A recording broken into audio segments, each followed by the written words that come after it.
Camarades, des solutions, il en existe, on l'a dit.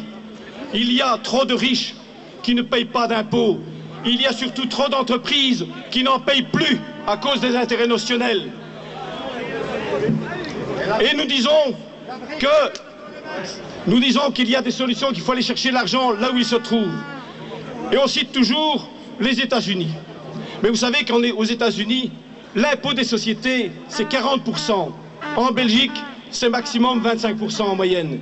Mitt Romney, s'il était candidat en Belgique, payerait 12 fois moins d'impôts qu'aux États-Unis.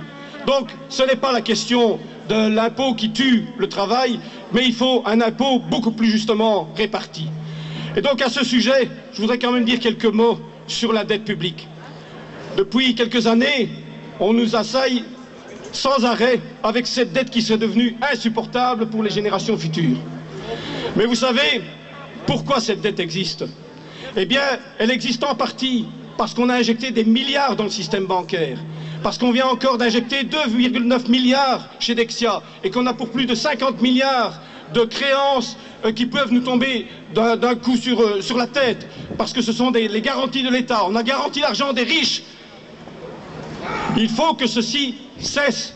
Et aujourd'hui, camarades, aujourd'hui, les copains du Luxembourg, de Verviers, de Liège, du Brabant, de Flandre, de France sont venus pour dire que les travailleurs se réveillent. Et si ils ne nous entendent pas encore assez, eh bien il faudra qu'on revienne plus nombreux et qu'on fasse encore plus de bruit.